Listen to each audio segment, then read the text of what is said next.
بسم اللہ الرحمن الرحیم۔ السلام علیکم۔ اس ویڈیو میں ہم جواہر البحار جلد نمبر 2 کو آگے کنٹینیو کریں گے۔ اس سے پہلے اگر آپ نے سبسکرائب نہیں کیا تو سبسکرائب کر لیں اور بیل آئیکن پریس کر دیں۔ تو شروع کرتے ہیں۔ قسم سوم، تخفیفات و مباحات۔ ایسی باتیں جو صرف آپ ہی کے لیے مباح تھیں، ان کی 2 قسمیں ہیں۔ ان میں سے ایک وہ ہے جس کا نکاح سے کوئی تعلق نہیں، اور انہی مباحات سے سوم وصال ہے۔ اور اسی طرح اموال غنیمت کی تقسیم سے قبل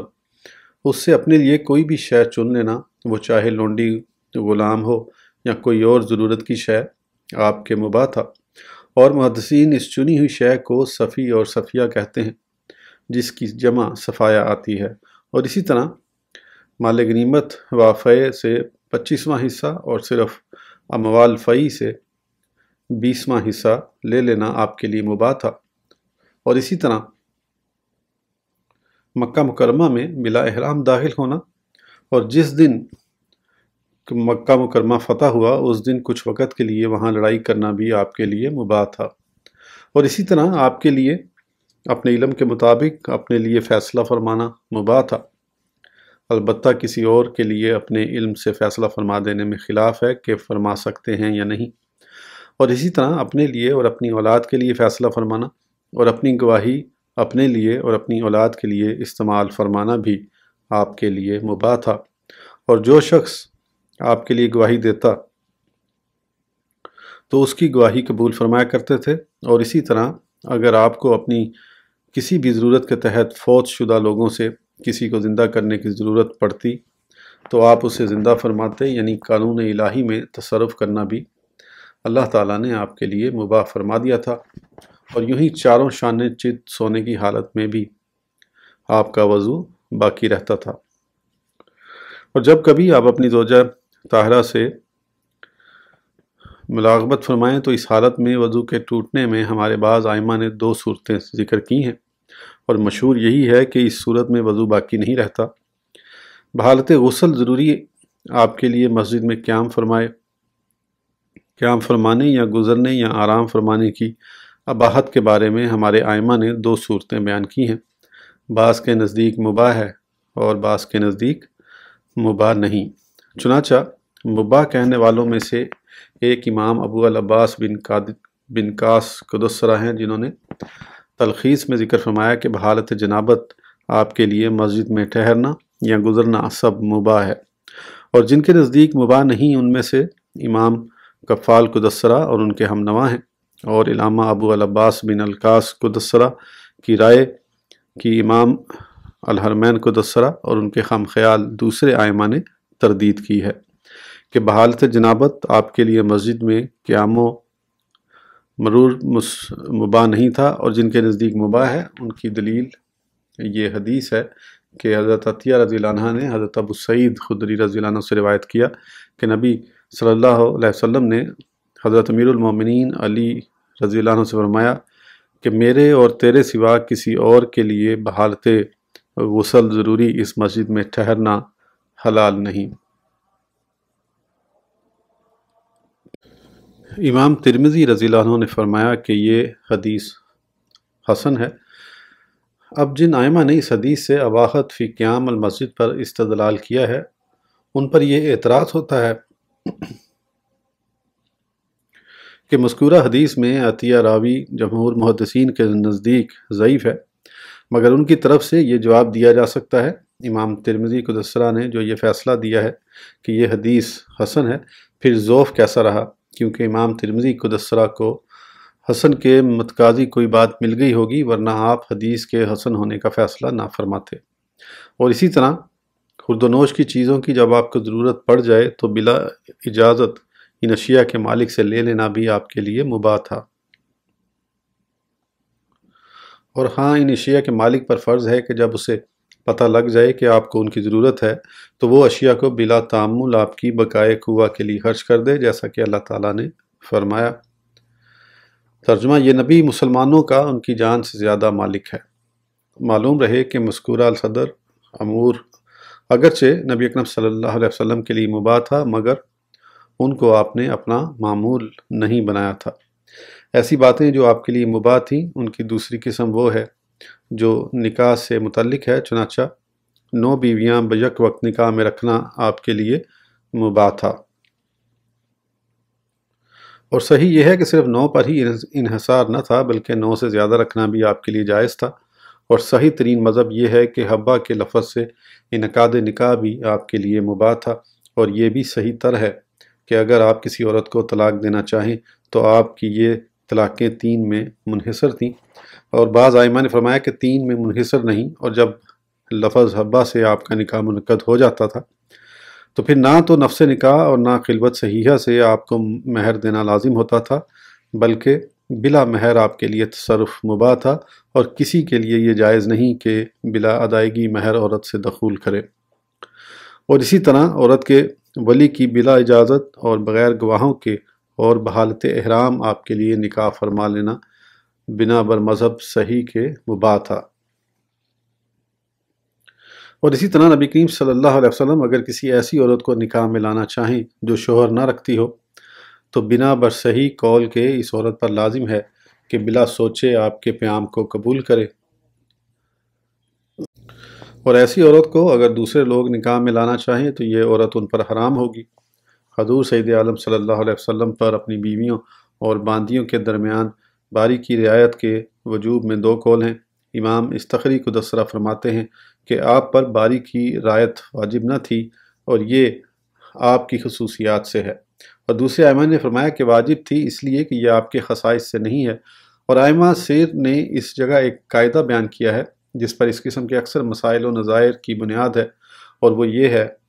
کہ دیکھنا یہ ہے کہ آیا نبی کریم صلی اللہ علیہ وسلم کا نکاح فرمانا ہمارے نکاح کی طرح ہے یا تسری کی مانند ہے۔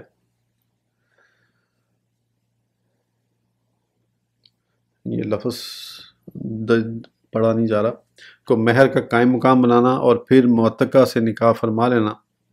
بھی آپ کے لیے مباح تھا، جیسا کہ ام المومنین حضرت صفیہ رضی اللہ عنہا کو آپ نے آزاد فرما کر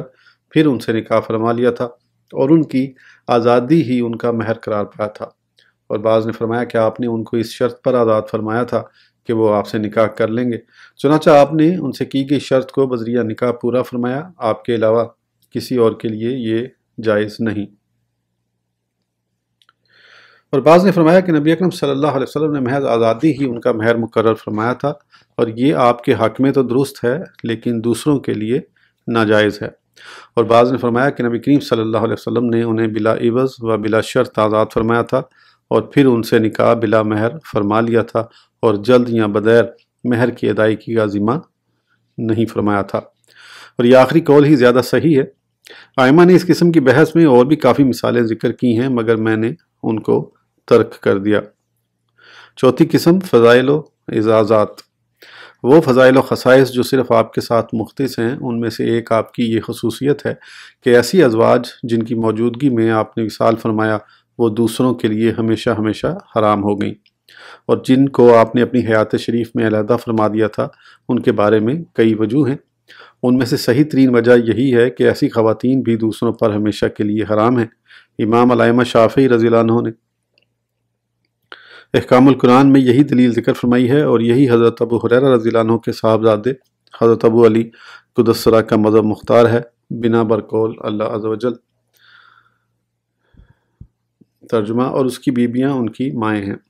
وجہ دوم یہ ہے کہ وہ خواتین جنہیں آپ نے اپنی زندگی شریف میں علیحدہ فرما دیا تھا وہ دوسروں کے لیے حلال ہیں۔ تیسری وجہ یہ ہے کہ وہ عورتیں جن کے ساتھ آپ ہم بستر ہوئے تو وہ بھی بعد از مفارقت دوسروں پر حرام ہیں۔ اور اسی طرح اس باندی کے بارے میں جسے آپ نے ہم بستری کے بعد جدا فرمایا، اس میں بھی 2 قول ہیں، اور انہی خصائص میں سے یہ بھی ہے کہ آپ کی ازواج سب مسلمانوں کی مائیں ہیں، چاہے وہ حضور اکرم صلی اللہ علیہ وسلم کی حیات میں فوت ہوئی ہوں یا حضور اکرم صلی اللہ علیہ وسلم ان کی زندگی میں رخصت فرما ہوئے ہوں۔ اور ماں کے حکم میں ہونے کا مطلب یہ ہے کہ ان کی اطاعت اور ان کا احترام لازم، اور ان سے نکاح اور ان کی نافرمانی حرام ہے۔ اور اس کے علاوہ دوسرے احکام میں مثلا پردہ اور ان سے خلوت اختیار کرنا وغیرہ کے ان کا وہی حکم ہے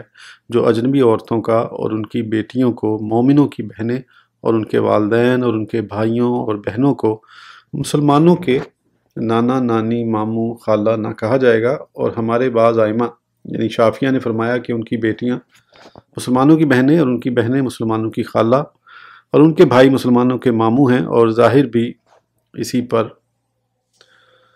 وال ہے، اور امام الائمہ شافعی رضی اللہ عنہ نے مختصر مزنی میں اسی پر نص فرمایا ہے۔ اب رہی یہ بحث کہ آیا ازواج متحرات مسلمان عورتوں کی بھی ماں ہیں یا نہیں،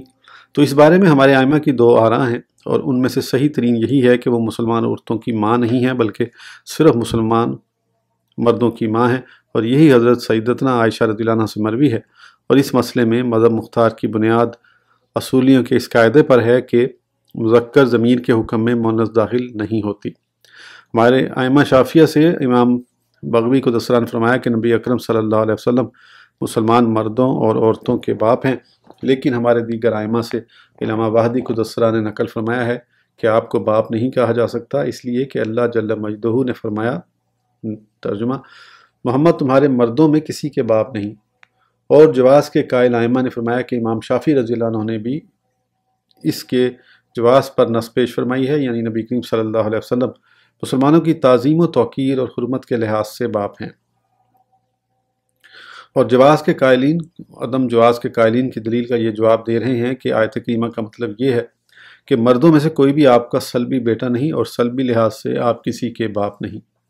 امام ابو داؤد قدسرہ نے اپنی سنن میں اور دوسرے ائمہ محدثین نے اپنی کتب احادیث میں یہ صحیح حدیث روایت فرمائی ہے کہ حضور سید عالم صلی اللہ علیہ وسلم نے فرمایا، میں تمہارے لیے والد کی طرح ہوں۔ مثل الوالد کی کئی وجوہ ہیں، مثلا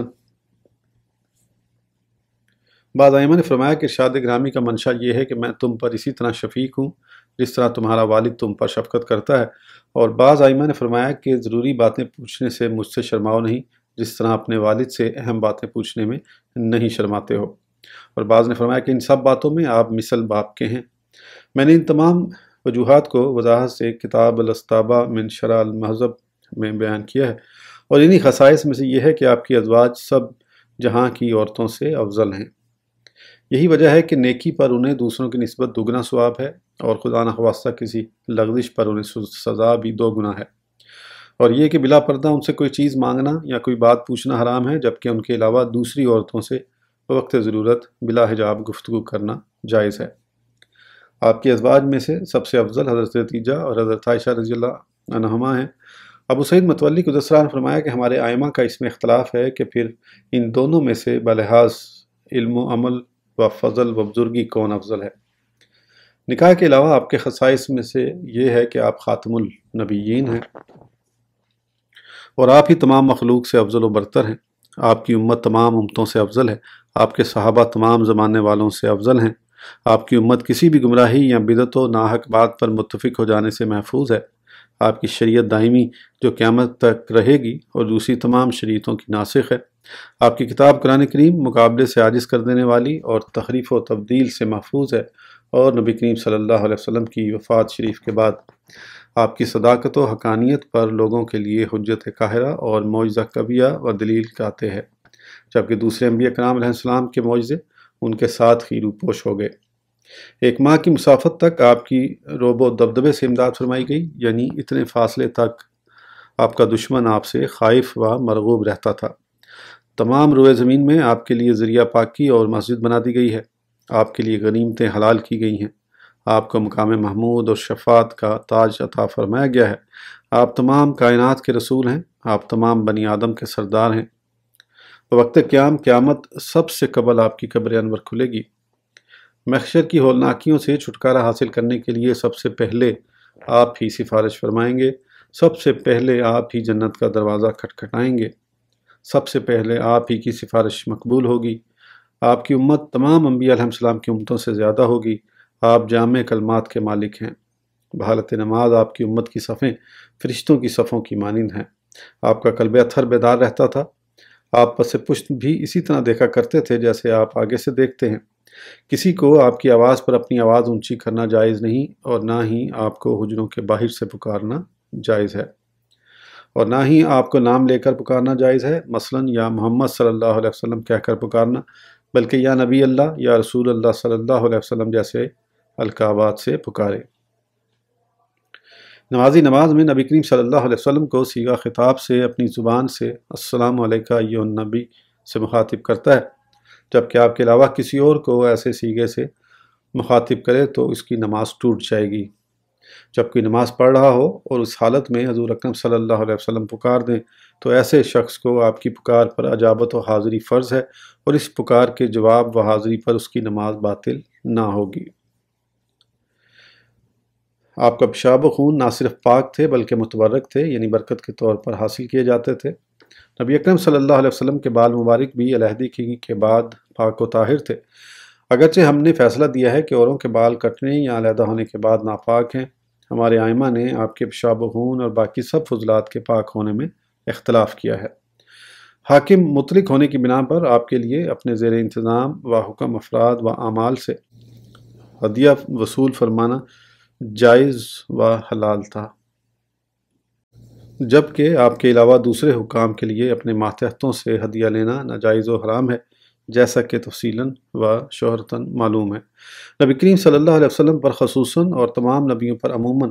جنوں دیوانگی اور طویل بے ہوشی کی نسبت جائز نہیں، البتہ ان حضرات پر معمولی غشی طاری ہو سکتی ہے، اس لیے کہ یہ ایک قسم کی بیماری ہے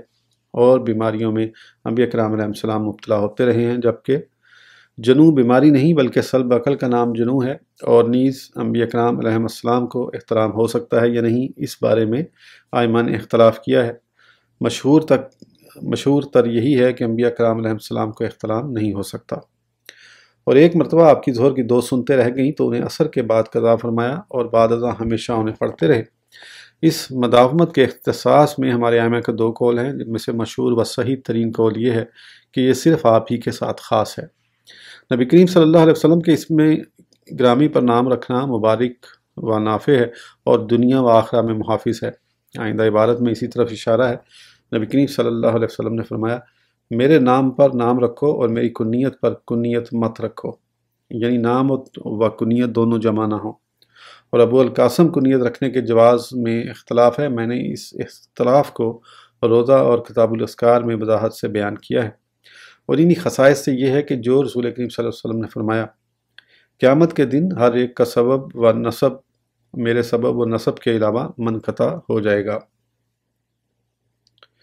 بعض ائمہ نے فرمایا کہ اس کا مطلب یہ ہے کہ قیامت کے دن آپ کی امت آپ کی طرف منسوب ہوگی، جبکہ دوسرے انبیاء علیہ السلام کی امتیں ان کی طرف منسوب نہ ہوں گی۔ اور بعض ائمہ نے یہ مطلب بیان کیا ہے کہ اس دن آپ کی طرف منسوب ہونا فائدہ مند ہوگا، جبکہ اور کسی کا نسب بھی سود مند نہ ہوگا۔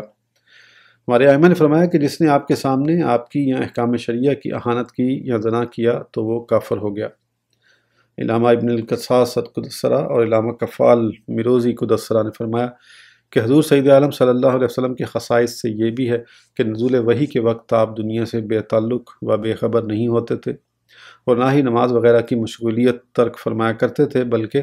وحی کا وصول بھی ہو رہا ہے اور ان تمام ضروری امور کی مشغولیت بھی جاری ہے۔ اور انہی خصائص سے یہ ہے کہ جس نے خواب میں نبی کریم صلی اللہ علیہ وسلم کو دیکھا تو اس نے بلا شبہ حق اور آپ ہی کو دیکھا، کیونکہ شیطان آپ کی صورت میں متمثل نہیں ہو سکتا اور نہ ہی وہ اس پر قادر ہے مگر خواب میں جو کچھ آپ سے از قبیل ودیت احکام سنے جو کہ دین و شریعت کے مخالف ہوں تو ان پر عمل نہ کرے۔ یہ اس لیے نہیں کہ روایت میں کوئی شک ہے، بلکہ اس لیے کہ خبر حکم حافظ عاقل ضابط کی قابل قبول ہوتی ہے، جبکہ بحالت نیند خواب میں حفظ و ضبط غیر معتمد و ناپید ہے۔ اور انہی خصائص میں سے یہ ہے کہ نبی کریم صلی اللہ علیہ وسلم نے فرمایا، مجھ پر جھوٹ باندھنا یعنی آپ کی طرف غلط بات منسوب کرنا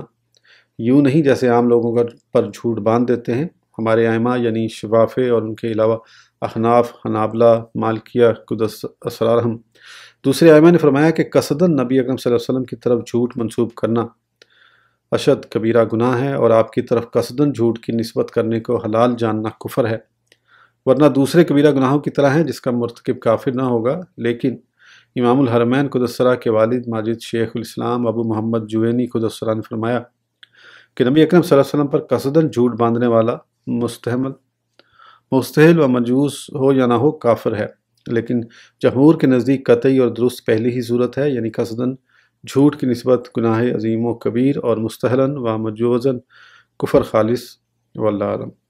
جیسا کہ مشہور حدیث میں ہے کہ انبیاء کرام علیہ السلام کے جسموں کو مٹی نہیں کھا سکتی، یہ خصوصیت سب نبیوں میں مشترک ہے۔ معلوم رہے کہ خصائص نبویہ کی بحث کا احصار ناممکن ہے، مگر ہم نے جن خصائص کو ذکر کیا ہے ان سے دوسرے خصائص پر بھی کافی رسائی ہو سکتی ہے۔ آخر میں ہم اس نفیس بحث کو دو باتوں پر ختم کرتے ہیں۔ ایک وہ ہے جو امام الحرمین قدس سرہ نے بیان فرمائی، وہ یہ کہ محققین نے فرمایا کہ خصائص کے مسائل میں اختلاف لے بیٹھنا محض ایک خبط ہے اور لاتائل بحث ہے جس میں الجھنے سے کوئی فائدہ نہیں،